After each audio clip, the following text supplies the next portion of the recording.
So when we take the greatest common factor of a polynomial or of a monomial, okay, or two monomials, we want to know the largest number that will go into a number.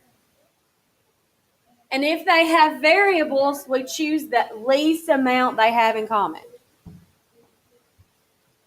So for numbers, you want the largest number that will divide into the two numbers. And for variables, if they have the variable in common, then you choose the least amount that you have. But they have to be in common. That means they both have to have that variable. So we're going to start out with numbers and build our way up to numbers and variables. Then we're going to do polynomials with GCF. So let's take the first two numbers, 12 and 18. What's the largest number that goes into both 12 and 18? It is 6. 3 goes into it, but it's not the largest. 2 goes into it, but it's not the largest. 6 is the largest number that goes into 12 and 18. So on problem B, what do you think is the largest number that will go into 45 and 80?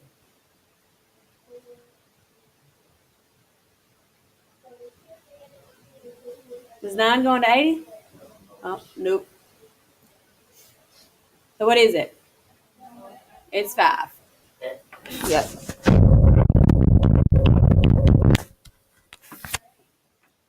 All right, then they start putting variables with it. So the 36 has an x. So let's just do the numbers first. What's the largest number that goes into 24 and 36? There's a lot of numbers that do, but what's the largest? 12 is, right? 8's a common factor, 4 is a common factor, 2 is a common factor. There's a lot of common factors, but you want the largest, and the largest is 12. You know how I always find the largest one?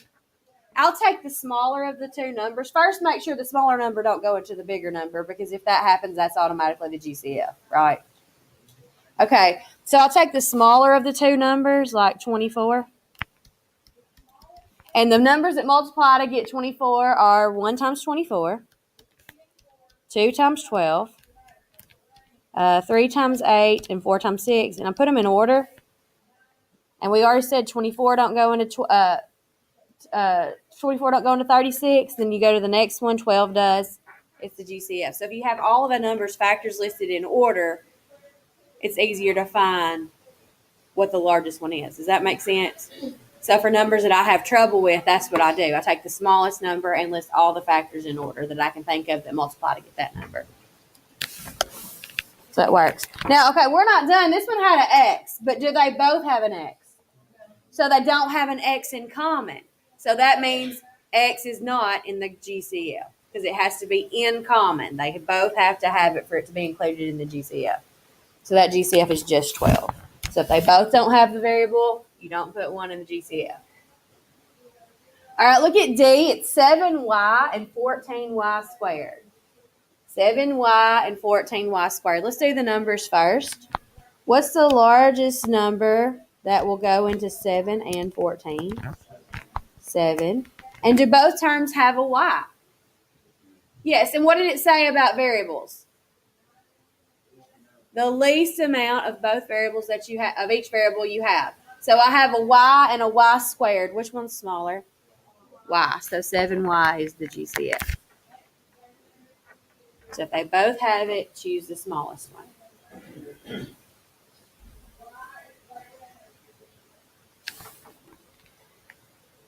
All right, this one they put numbers and numbers and a couple of variables in there. Stutter in this one. So let's start with our numbers. What's the largest number that will go into both 4 and 6? 2. Do both terms have an X? Yes. What's the smallest? X. Do they both have a Y? What's the smallest? Y. So 2xy is the GCF between those two monomials. Does that make sense? Variables, largest, or the number is the largest number that goes into it. Variables, if they both have them both, my words are getting mixed up today, y'all. If they both have that variable, you pick the smallest. This one has 3 terms. And those are commas. I'm going to make them, they're commas. There's a lot of J's and K's, but those are commas right here. Makes it a little confusing. So when you have three terms, it has to be the largest number that goes into all three of them, and the variables, all three of them have to have them in common. So my numbers are 26, 16, and 8. What is the largest number that goes into all three of those numbers? Well, which one's the smallest? 8. Does 8 go into 16? Yes, but does 8 go into 26? No. So what is something else that goes into 8? 4. Does 4 go into 16? Does it go into 26? No. What's the next highest number that goes into 8? 2. Does 2 go into 16? Does it go into 26? Yes, it has to be 2. Does that make sense? So if you look at the 8, it's a whole lot easier than looking at like the 16 because they have more factors. All right. Do all three terms have a J? What's the smallest? J. Do all three terms have a K? No. So do I put K in my GCF? No, because it's not in common with all of them. All right. Any questions about finding a GCF? All right. Y'all try it between those three terms. I want the GCF.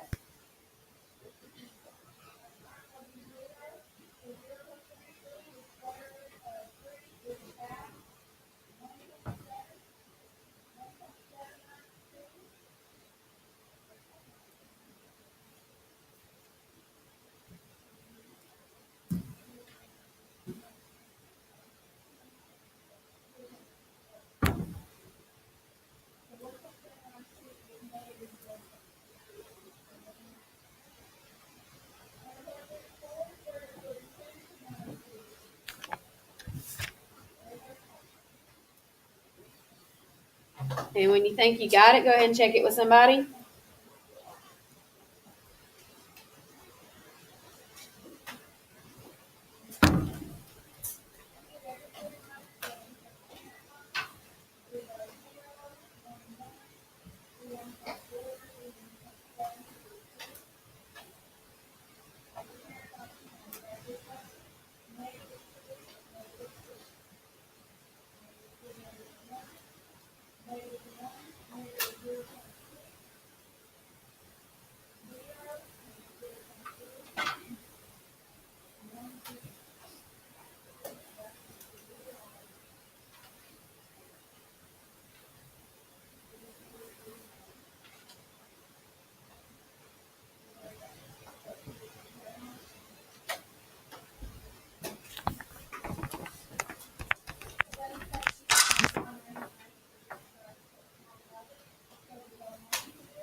All right, I went ahead and listed all my factors of 18.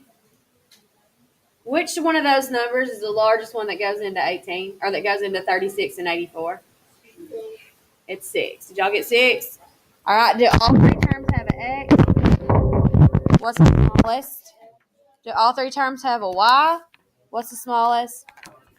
Y to the third. Raise your hand if you got 6X, Y to the third for your GCF. Any questions? Y'all see how like listing your factors can help if you get confused? Just pick the smallest one and list the factors of the smallest one because there's no sense in doing of the bigger ones. All right, so that's just practice getting the GCF between terms. Now we're actually going to use that to factor polynomials. And we're going to start with binomials for this. Now, when you're factoring a polynomial, you're finding what things multiply together to get this polynomial. So I had a teacher that told me one time that factoring is unmultiplying. That's what Mr. Murphy will say when he's in here tomorrow. He will probably chime that in, that factoring is unmultiplying.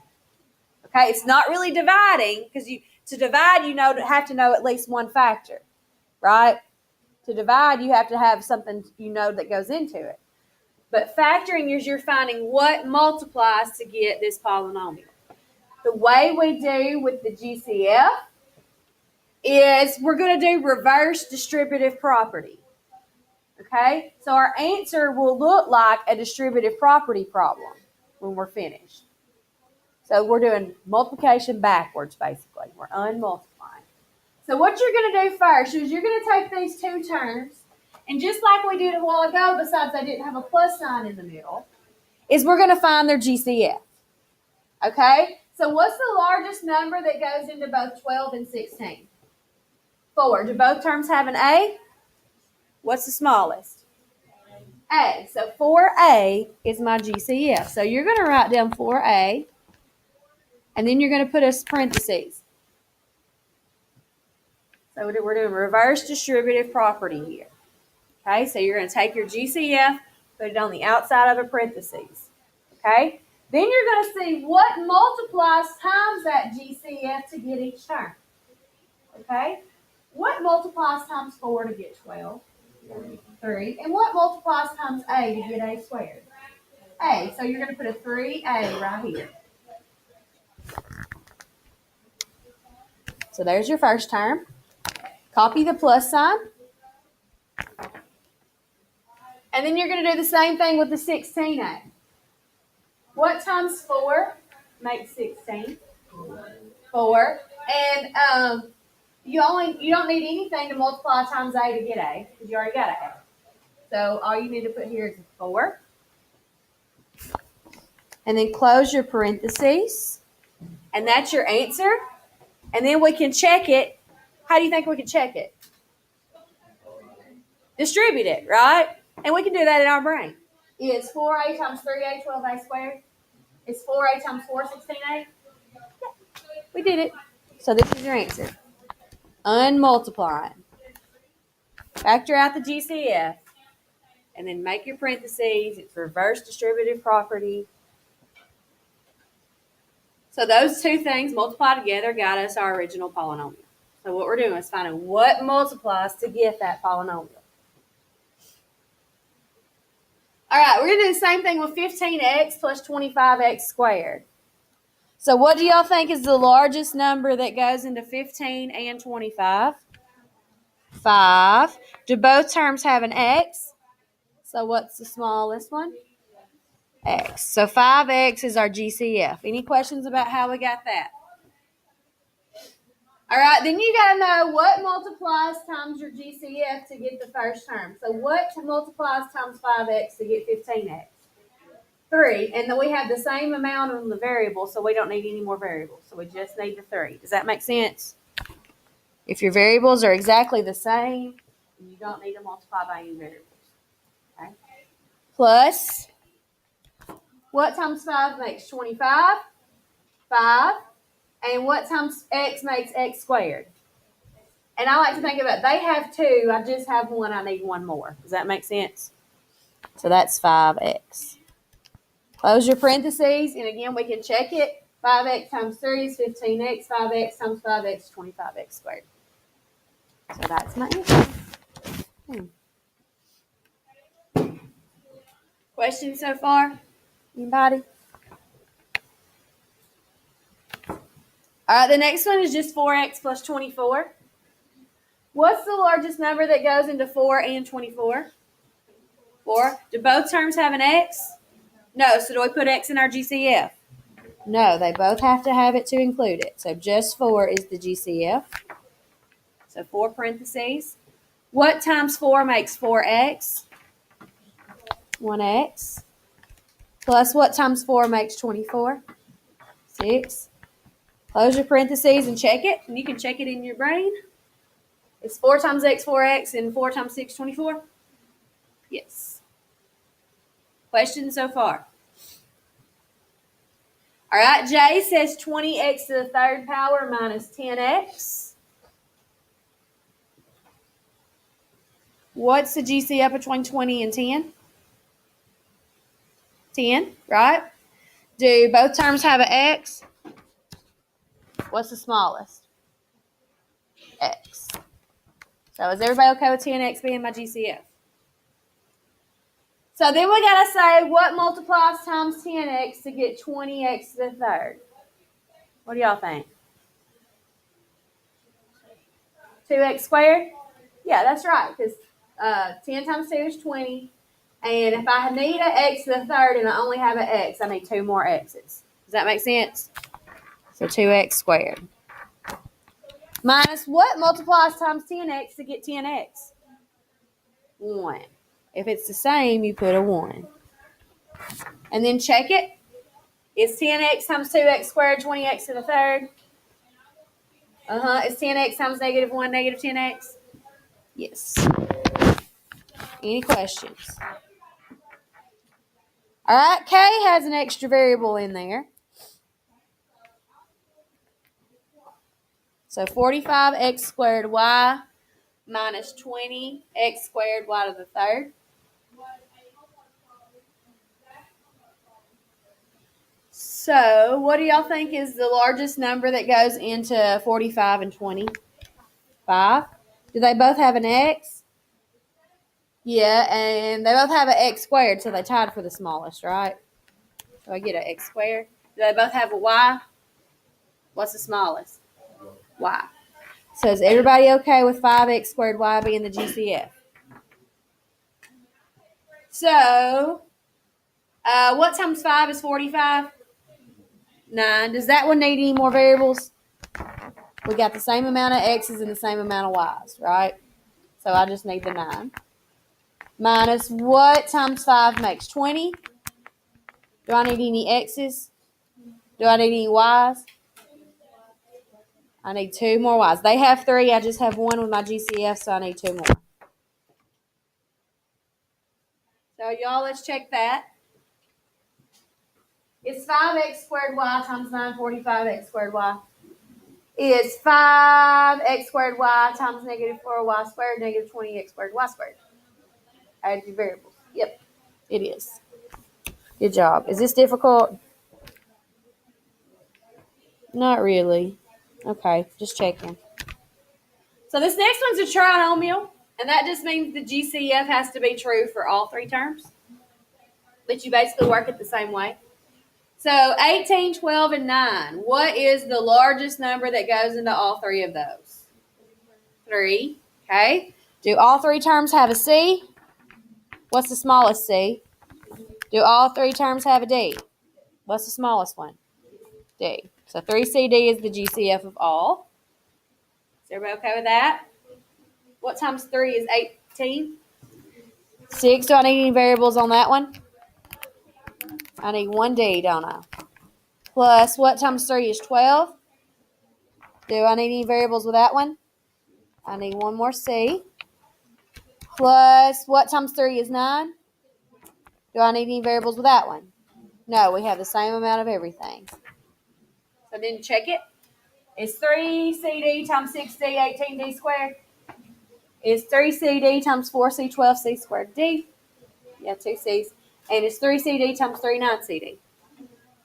Yeah. There's our answer. Any questions? All right. Well, y'all try these 2. 3. I gave you 3. Y'all try those 3. Pretty please.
You can check them in your head, and when you get all that done, you can check them with a neighbor.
All right, y'all help me out. What's the largest number that goes into 9 and 36? 9, and do they have a variable in common? What's the smallest one? So did y'all get 9x for GCF? So what multiplied times 9x to get you 9x squared? X plus what times 9x is 36x? 4. Raise your hand if you got 9x. 9x times x plus 4 for the first one. Any questions about that one? Good job. Number 2, you have 24m squared np plus 36m squared n squared. So what's the largest number that goes into 24 and 36? 12. What about your m's? What's the smallest? What about n's?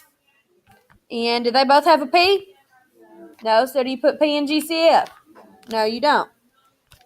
So what times 12 is 24? And what variables did you need? Just the p. Plus, what times 12 is 36? And what variables did you need with that one? N. Raise your hand if you got that for your answer for number 12, and it checks out. Good job. The number 3 is a trinomial, so you got to do it for all 3 terms. So what's the largest number that goes into 2, 8, and 16? Do they all 3 have an A? What's the smallest? Do they all have a B? What's the smallest? B squared. Did y'all get 2AB squared for your GCF? Y'all, if you don't get your GCF right, ain't nothing going to be right. So be very careful getting your GCF. Lord. So what did you need to multiply times 2AB squared to get 2A to the third B to the third? You needed 2 more A's and 1 more B. So A squared B. Plus what times 2 is 8? And did you need a variable to fill that one? No, they're the same. Plus what times 2 is 16? And what did you need for variables? An A and a B. Did y'all get that for your answer? Very good. All right. So the next thing we're going to do is something called factor by grouping. And you're going to do factor by grouping when you have 4 terms.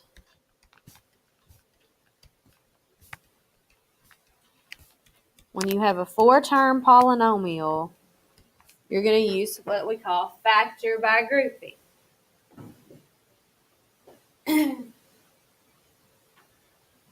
So write down that title and then write down example M, please, and then look up at me because I need everybody to watch me step by step.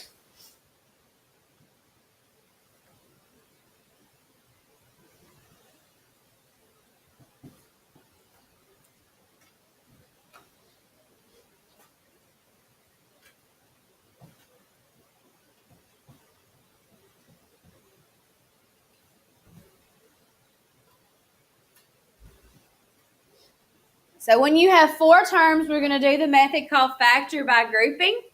So that means we're going to use grouping symbols, parentheses, and you're going to take parentheses and put them around the first 2 terms and the last 2 terms. So that's how we group. Put your first 2 terms together and your last 2 terms together. And then what you're going to do is going to be like you do 2 separate GCF problems separately. So the first parentheses, I'm going to do it like a GCF problem. And then the second parentheses, I'm going to do like a GCF problem. Okay? So that's what you're going to do after you group. You're going to do the GCF stuff twice. So what is the GCF, do you think, between 4a to the third and 8a squared? 4a squared. Is everybody okay with why it's 4a squared? Numbers and variables. All right, so do your parentheses. What times 4a squared makes 4a to the third power? You just need one more a. Plus what times 4a squared makes 8a squared? 2.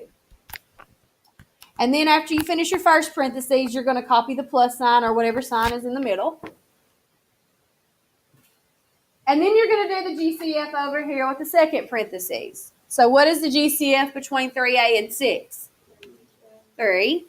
No variables because they both don't have the a. So 3 in parentheses. What times 3 is 3a? Plus what times 3 is 6? 2. And then after we do that, we should notice something about the 2 parentheses. You have the same thing on the inside of both parentheses, don't you? That's supposed to happen. Okay? So what you're going to do to write your answer is you're going to have 2 binomial factors for your answer. All right? One of them will be the stuff in the parentheses that's repeated twice. You just write it down once. So there's one of your factors. It's the stuff in the parentheses. The other binomial comes from everything that's on that second row that's not in a parentheses. So this and this, I'm going to squish together and make it a binomial. 4a squared plus 3. So one of them is the inside of the parentheses. The other one is everything on the outside of the parentheses squished together. And I could check this by foiling it out, but I'm not going to make you do that. Because remember, the opposite of factoring is multiplying, and the opposite of multiplying is factoring, right? So if we wanted to check our answer, we could foil those. But we're not going to do it. You know, I'm just not going to make you. Look at example N.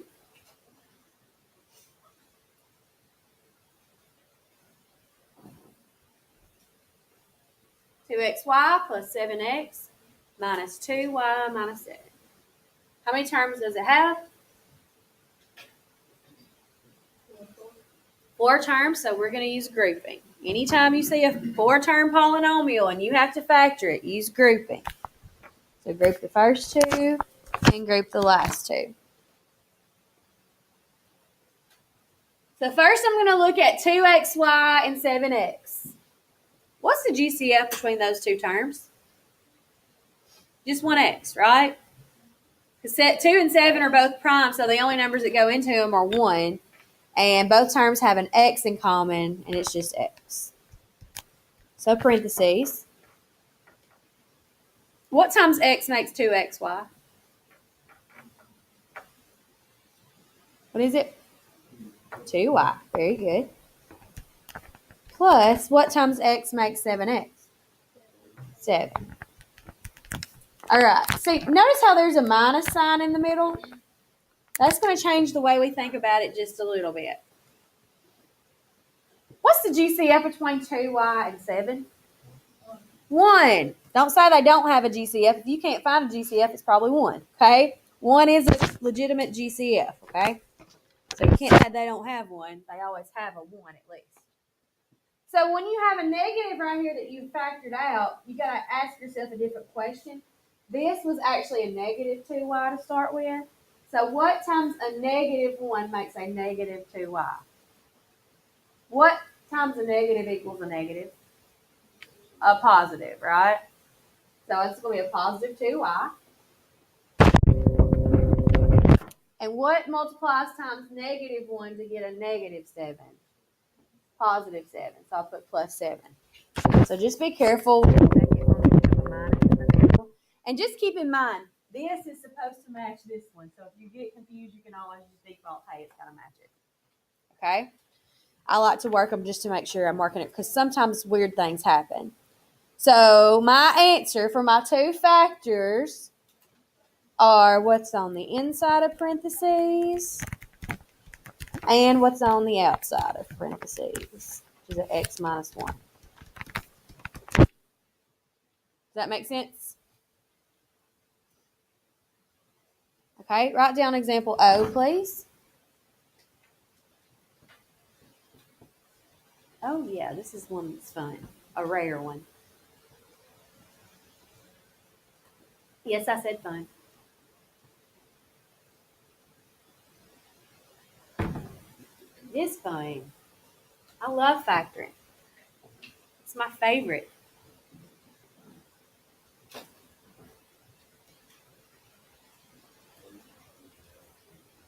Some people say factoring is an F word. It's an ugly word. But I think it's fun. And it's my favorite. And there's some F words for you. All right. So we got 4 terms, right? A 4-term polynomial. So we're going to do factor by grouping. Every time we see 4 terms, we're going to factor by grouping. And then we do GCFs. So what is the GCF between the first 2 terms? 5. What about my variables? 5x. Y'all okay with that?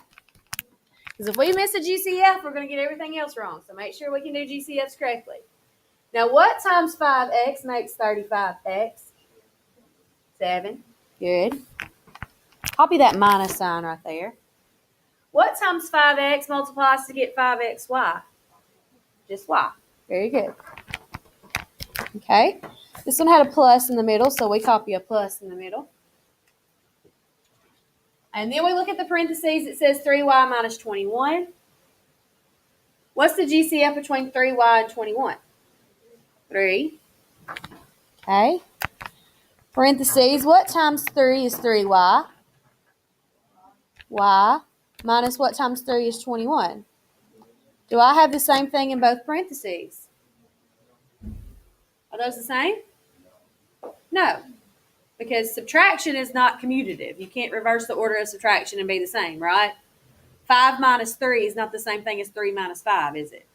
No, one's 2, one's negative 2. They're opposites of each other. So we got to do something to mathematically make these the same.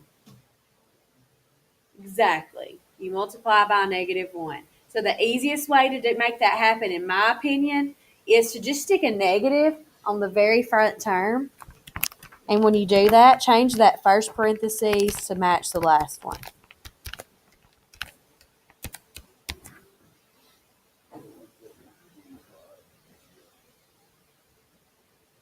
If I'm changing this, it is negative. And when I stick a negative, it makes a positive. Does that make sense? Uh-huh. Yes. Yes. So now, after I've stuck that negative out in the front, the 2 parentheses are the same. So my 2 binomials are what, do y'all think? Y minus 7 and -5x plus 3. There's other ways you could have done that to make that mathematically equivalent. You could have changed the sign of the 3 and made this one match the front one. Does that make sense? So if the back of the book, it has a different signs for a few things on a problem, you won't have a book problem anyway tonight. You're doing a worksheet. But if that were to happen, you were checking the book, there are, like, mathematically equivalent would be 5x minus 3 times 7 minus y. They're the same thing mathematically. You just have a negative in a different place. All right. I want y'all to try these 2 on your own. And I think the second one is something funny happens like that last one. The first one looks normal. The second one you might have to work on with a negative.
right, check your factors with somebody when you're done.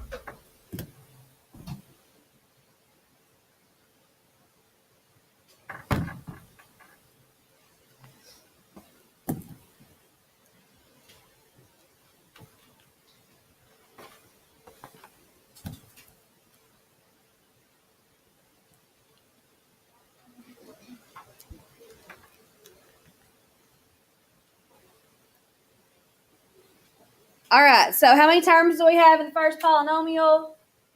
How do we factor with 4 terms? Grouping. Use parentheses. So what's my GCF in my first group, y'all? 5y. Did everybody get 5y for the first GCF?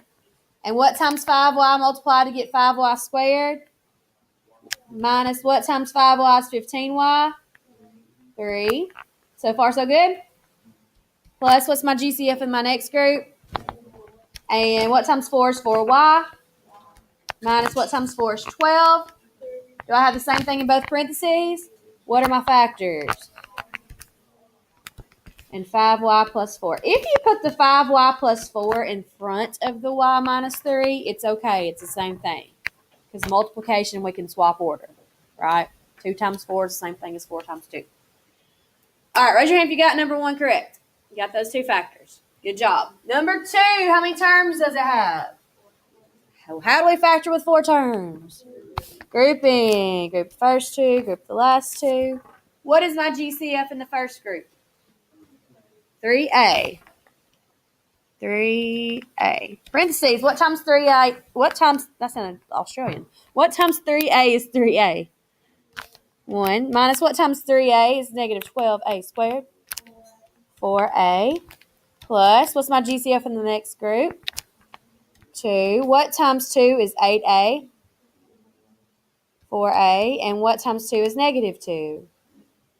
Do I have the same thing in both parentheses? No, but can I fix it? How do I fix it? Stick a negative in front of something. I'm going to stick the negative in front of my 3a and make the first parentheses match my last one. So what are my 2 binomials in?